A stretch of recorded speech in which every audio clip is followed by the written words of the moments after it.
नमस्कार, आप देख रहे हैं हिंदुस्तान मेल न्यूज और आइए रुक करते हैं आज की खबरों की ओर। शहर में बन रहे फ्लाईओवर के काम में देरी, 4 चौराहों पर बन रहा फ्लाईओवर, सभी फ्लाईओवर की एक लेन बनकर तैयार। शहर में 2121 मीटर लंबी साफा यात्रा पर विवाद, आयोजकों ने बिना परमिशन निकाल दी यात्रा। इंदौर में फैमिली कोर्ट का फैसला, झूठे आरोप लगाकर दबाव बनाया। सुपर स्पेशलिटी हॉस्पिटल में जल्द शुरू होगी इवनिंग ओपीडी, शाम 4 बजे से 6 बजे तक बैठेंगे कंसल्टेंट। भाजपा नगर कार्य समिति की बैठक हुई आयोजित, इंदौर को मिला 5 लाख नए सदस्य बनाने का लक्ष्य। इंदौर में मारपीट का वीडियो हुआ वायरल, वीडियो की जांच में जुटी पुलिस, डंडे से मारपीट, युवकों के हाथ में डंडे व पिस्तौल भी नजर आ रहे हैं। नारकोटिक्स विभाग द्वारा मुखबिर की सूचना पर 30 ग्राम मादक पदार्थ किया जब्त, मादक पदार्थ को लेकर पुलिस कर रही बारीकी से पूछताछ।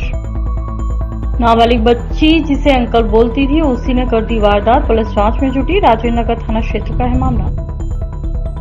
पुलिस ने नशेड़ियों पर चलाया अभियान, 45 से अधिक नशेड़ियों पर की गई कार्रवाई, नशे के कारण ही आपराधिक घटनाएं बढ़ रही है। भाजपा की प्रदेश कार्य समिति की बैठक के बाद इंदौर में नगर कर समिति की बैठक आयोजित की गई। इस बैठक में सदस्यता अभियान को लेकर चर्चा हुई और इंदौर को 5 लाख का लक्ष्य दिया गया।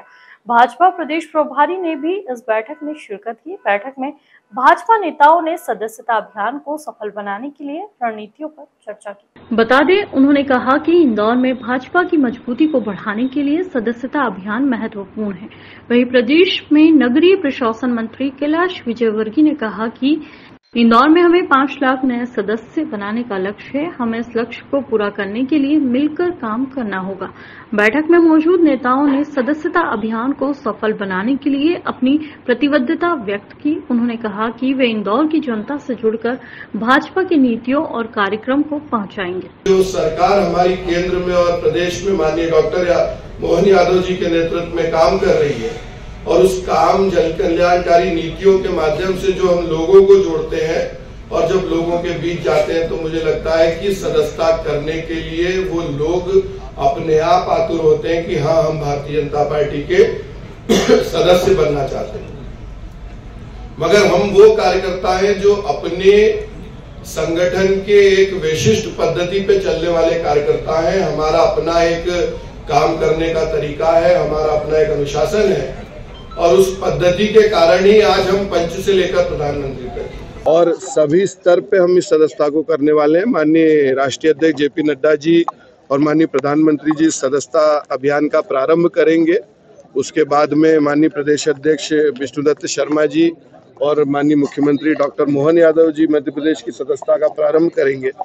उसके अगली कड़ी में हम लोग नगर में इस सदस्यता को प्रारंभ करेंगे और ये सदस्यता अभियान जैसे ही प्रारंभ होगा हमारे सभी कार्यकर्ता पोलिंग बूथ स्तर पे घर घर जाके भारतीय जनता पार्टी की सदस्यता करने के लिए लोगों का आह्वान करेंगे। इंदौर के 4 सबसे व्यस्त चौराहों पर यातायात व्यवस्था को सुधारने के लिए फ्लाईओवर बनाने का काम इंदौर विकास प्राधिकरण के द्वारा किया जा रहा है, लेकिन इन सभी का काम तय समय से काफी पिछड़ गया है, जिसकी वजह से आम लोगों को इन चौराहों पर काफी परेशानी का सामना करना पड़ रहा है। इंदौर विकास प्राधिकरण के सीईओ ओम प्रकाश अहिरवार के मुताबिक विभाग के द्वारा खजराना चौराहे, भंवरकुआ, MR10 चौराहा और फूटीकोटी चौराहे पर फ्लाईओवर बनाने का काम किया जा रहा है। इन सभी फ्लाईओवर की एक लेन बनकर तैयार हो चुकी है, लेकिन अभी सर्विस रोड सहित अन्य काम बचे हुए हैं। लिहाजा सभी फ्लाईओवर को अक्टूबर माह तक एक साथ शुरू करने का लक्ष्य रखा गया है। अब देखना होगा कि इस बार तय सीमा में फ्लाईओवर का काम पूरा हो पाता है या नहीं। देखिए, 4 फ्लाईओवर हमारे लगभग एक साथ चालू हुए थे, खजराना, भंवरकुआ, लक्कुश चौराहा और फूटीकोठी चौराहे पे, और चारों का जो काम है वो बहुत तेज चल रहा है और लगभग एक लेन जो है चारों फ्लाईओवर की बनके लगभग तैयार है। और सभी चारों फ्लाईओवर को चालू करने का हम लोगों ने अक्टूबर माह का एक कट ऑफ फिक्स किया है कि हम लोग एक साथ इन सभी को चालू कर सकें। और उसमें जो है इनके जो सर्विस लेन वगैरह है उसको भी हम पूरा ध्यान रख रहे हैं, क्रश बैरियर वगैरह और उनको जो मिलाना है मेन रोड से, लाइटिंग है, ब्यूटिफिकेशन है और उसकी स्ट्रेंथ, गुणवत्ता, सभी पर हम लोग काम कर रहे हैं और मुझे उम्मीद है कि ये बहुत जल्दी तैयार हो जाए। इंदौर में गुरुवार को विद्याधाम मंदिर से गोमटगिरी तक 2121 मीटर साफा यात्रा बिना अनुमति के निकाली गई। प्रशासन और पुलिस ने गोमटगिरी विवाद को देखते हुए यात्रा की अनुमति रद्द कर दी गई थी।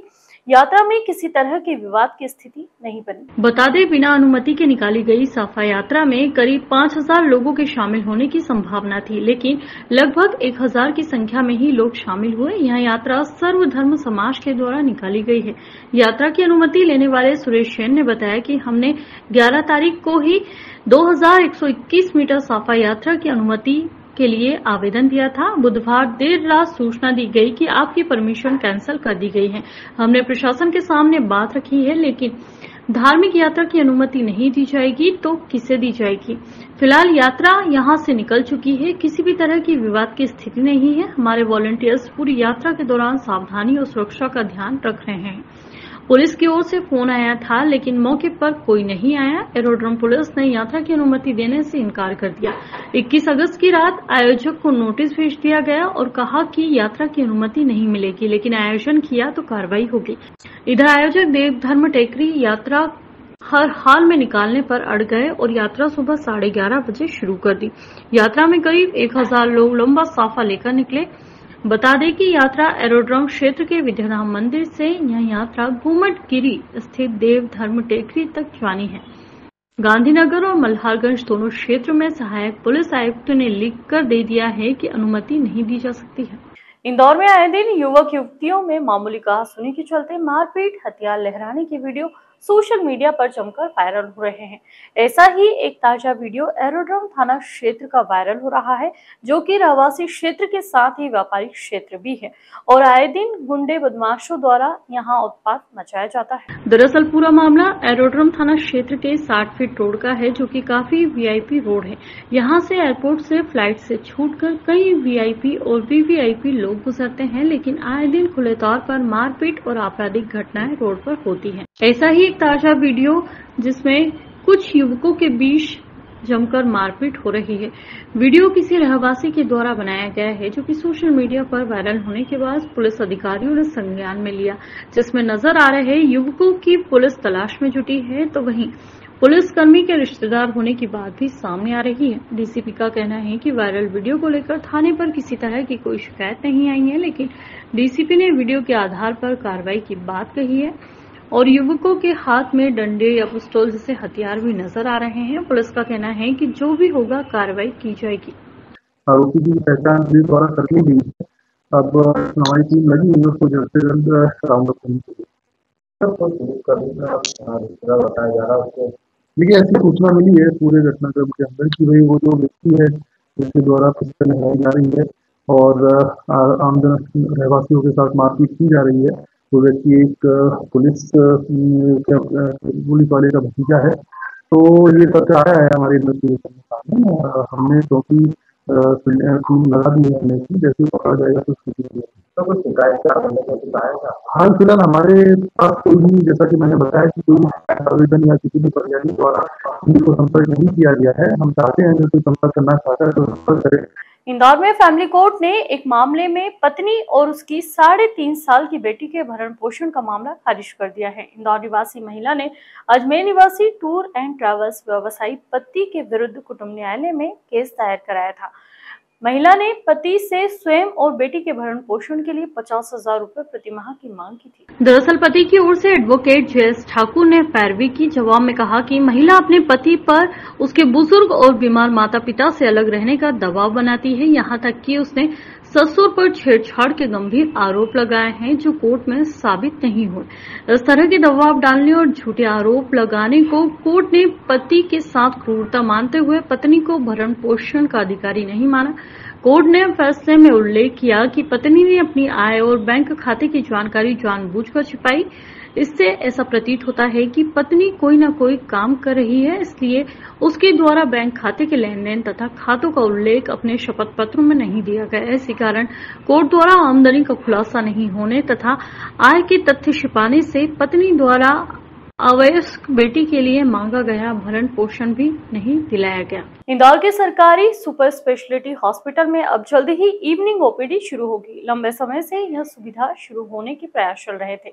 हाल ही में हुई एमजीएम मेडिकल कॉलेज की कार्यकारी समिति की बैठक में इस प्रस्ताव पर सहमति बन गई है। यह प्रस्ताव शासन को भेजा गया है और जल्द ही इसे मंजूरी मिलने वाली है। इसके बाद रोज शाम 4 से 6 बजे तक हॉस्पिटल में कंसल्टेंट बैठेंगे। मरीज को डॉक्टर को दिखाने का चार्ज 600 रुपए प्रस्तावित है। इसमें दवाई और जांच मुफ्त होंगी। बता दें, शाम की ओपीडी में हॉस्पिटल के ही विशेषज्ञ डॉक्टर शामिल होंगे जो अपनी सेवाएं देंगे। इस व्यवस्था में मरीजों को दवाओं और जांच के लिए भुगतान करना होगा। इसके पूर्व MYH अस्पताल में भी शाम की ओपीडी के लिए इसी तरह के प्रस्ताव पर पहले भी विचार किया गया था। तब डॉक्टर्स और अस्पताल प्रशासन की रुचि नहीं होने के कारण यह प्रयोग सफल नहीं हो सका था। दरअसल कई डॉक्टर पहले से ही अपनी निजी प्रैक्टिस पे लगे हुए थे। अब इस प्रस्ताव के सफल होने की इसलिए संभावना है क्योंकि सुपर स्पेशलिटी के डॉक्टर्स को प्राइवेट प्रैक्टिस से प्रतिबंधित किया गया है। वर्तमान में शाम के समय विशेषज्ञों को दिखाने के लिए मरीजों के पास निजी क्लिनिक या अस्पताल ही विकल्प रहता है। ऐसे में उन्हें डॉक्टर की फीस और जांच के लिए मोटी रकम चुकानी पड़ती है, लेकिन अब यहां इन्हें सिर्फ डॉक्टर की फीस ही देनी होगी। मरीजों से मिलने वाले शुल्क से 300 रुपए डॉक्टर को मिलेंगे, 100 रुपए नर्सिंग स्टाफ को और 50 रुपए तृतीय श्रेणी कर्मचारी को दिए जाएंगे। वहीं 150 रुपए प्रशासनिक राजस्व में जमा होंगे। डीन डॉक्टर संजय दीक्षित ने बताया कि अभी प्रशासन को प्रस्ताव भेजा गया है, जल्द ही मंजूरी मिलने के संकेत हैं। इंदौर मादक पदार्थ की तस्करी करने वाले 2 युवकों को नारकोटिक्स की टीम द्वारा पकड़ा गया है, जिनके पास से 30 ग्राम मादक पदार्थ बरामद की गई है। नारकोटिक्स विभाग द्वारा NDPS एक्ट के तहत कार्रवाई कर उनका पुलिस रिमांड किया गया है। डीआईजी नारकोटिक्स महेश चंद्र जैन के मुताबिक टीम को सूचना मिली थी कि मांगलिया क्षेत्र में 2 तस्कर मादक पदार्थ लेकर इंदौर आ रहे हैं। सूचना के बाद नारकोटिक्स की टीम ने घेराबंदी की और हुलिये के आधार पर 2 तस्करों को पकड़ा। जब उनकी विधिवत तलाशी ली गई तो कपड़ों में छुपाकर रखी 30 ग्राम मादक पदार्थ पुलिस ने बरामद की। पूछताछ करने पर तस्करों ने अपना नाम जावेद खान निवासी शाजापुर और सनवर अंसारी निवासी भोपाल है। दोनों ही युवकों को रिमांड पर लिया, जिसमें और भी खुलासे होंगे और संभावना बनी हुई है कि अन्य राज्यों से जुड़े हुए मादक पदार्थ के तस्कर भी पकड़े जा सकते हैं। मुखबिर के द्वारा बताए स्थान पर पहुंची और जब संदिग्ध मोटरसाइकिल से आकर दिखे तब उनको रोककर उनको अपना परिचय दिया और उनको मुखबिर सूचना से अवगत कराया और बाद में NDPS एक्ट के समस्त प्रावधानों का पालन करते हुए उनकी तलाशी लेने पर दोनों आरोपियों के कब्जे से 30 ग्राम MD बरामद हुई। आरोपियों के नाम जावेद खान निवासी शाजापुर और सनब्बर अंसारी निवासी भोपाल हैं। इंदौर में नाबालिग बच्चियों के साथ आपराधिक घटनाएं लगातार सामने आ रही है और इसी के तहत राजेंद्र नगर थाना क्षेत्र में रहने वाली नाबालिग बच्ची ने अपनी मां के साथ थाने पर पॉक्सो एक्ट सहित विभिन्न धाराओं में प्रकरण दर्ज कराया है और आरोपी को पकड़ने के लिए टीम बनाई गई है। दरअसल नाबालिग बच्ची के घर के नजदीक ही रहने वाले व्यक्ति के द्वारा बच्ची के साथ वारदात को अंजाम दिया गया। बताया जा रहा है कि जो नाबालिग बच्ची के साथ में बदमाश ने वारदात की थी, जिस पर से परिजनों ने उससे बात की और फिर उसने पूरी बात परिजनों को बताई, तब जाकर वारदात का खुलासा हुआ। तो पुलिस ने मामले की गंभीरता को देखते हुए पॉक्सो एक्ट सहित विभिन्न धाराओं में प्रकरण दर्ज किया है और आरोपी की तलाश की जा रही है। देखिए, ये कल की घटना है। थाना राजेंद्र नगर के अंदर एक बच्ची द्वारा शिकायत किया गया अपनी माता के साथ। एक शिकायत आवेदन प्रस्तुत किया गया जिसके अंदर उनका ऐसा कहना था कि पड़ोस में ही रहने वाला एक व्यक्ति है जिसके द्वारा उनकी बच्ची के साथ 2021 के अंदर गलत काम किया गया।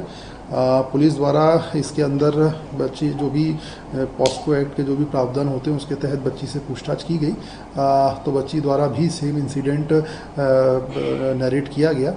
तो मामले की गंभीरता को देखते हुए हमने इसमें 5/6 पॉक्सो एक्ट के अंदर और IPC की पुरानी धाराओं के अंदर हमने इसमें मामला पंजीकृत किया। इंदौर में अधिकांश अपराध नशे के कारण होते हैं और इन्हीं अपराधों को लेकर पुलिस द्वारा पिछले दिनों मादक पदार्थ का सेवन करने वाले युवाओं को समझाइश देने के साथ ही प्रतिबंधात्मक कार्रवाई अभी की जा रही है और इसी के तहत आजाद नगर क्षेत्र में खाली मैदान के साथ ही गार्डन और अन्य स्थानों पर नशाखोरी करने वाले युवाओं पर कार्रवाई को अंजाम दिया गया। पूरे मामले में डीसीपी विनोद कुमार मीणा द्वारा बताया गया कि आपराधिक घटनाओं पर अंकुश लगाने के उद्देश्य से साथ ही युवाओं में बढ़ते नशाखोरी को कम करने को लेकर अभियान चलाया जा रहा है और इसी अभियान के तहत रहवासियों के साथ ही पिछले दिनों संयुक्त रूप से बैठक भी की गई थी। तमाम बैठकों के आधार पर पुलिस को रहवासियों द्वारा बताए गए स्थान पर दबिश दी जा रही है और इसी के तहत कहली मैदान स्थलों के साथ ही सुनसान स्थान पर टीम बनाकर 45 से अधिक युवकों को पकड़ा है जो कि नशाखोरी कर रहे थे। बता दें कि पिछले दिनों शहर में हुए आपराधिक घटनाओं में अधिकांश मामले नशाखोरी के कारण ही सामने आए थे, जिसके कारण कई बार ऐसे अपराध घटित हुए थे जिसमें अपराध को अंजाम देने वाले व्यक्ति में नशे थे और इसी कारण से पुलिस अब नशा करने वाले लोगों पर लगातार कार्रवाई करती हुई नजर आ रही है और केवल आजाद नगर थाना क्षेत्र में ही पुलिस ने 45 से अधिक युवकों पर कार्रवाई को अंजाम दिया। वहीं दूसरी ओर पिछले दिनों भवरकुआ थाना क्षेत्र में भी पुलिस ने संयुक्त रूप से कार्रवाई करते हुए हॉस्टल में रहने वाले युवाओं के पास से भी मादक पदार्थ जब्त किया था, जो कि काफी चिंता का विषय बना हुआ है क्योंकि इन पढ़ने वाले छात्रों के पास नशा कहां से आया, यह सवाल खड़ा कर रहा है। देखिए, जैसे कि थाना आज़ाद नगर के अंदर जहां से हमें ज़्यादातर शिकायतें आती थी, पुलिस द्वारा वहां पे जो भी लोग सार्वजनिक जगहों का उपयोग करते थे नशाखोरी करने के लिए, हमारे द्वारा ऐसे सभी सार्वजनिक स्थानों को चिन्हित किया गया है। जैसे कि मस्जिद का एरिया हो गया, खाली स्कूल हो गए, प्ले ग्राउंड हो गए, पार्किंग लॉट्स हो गए।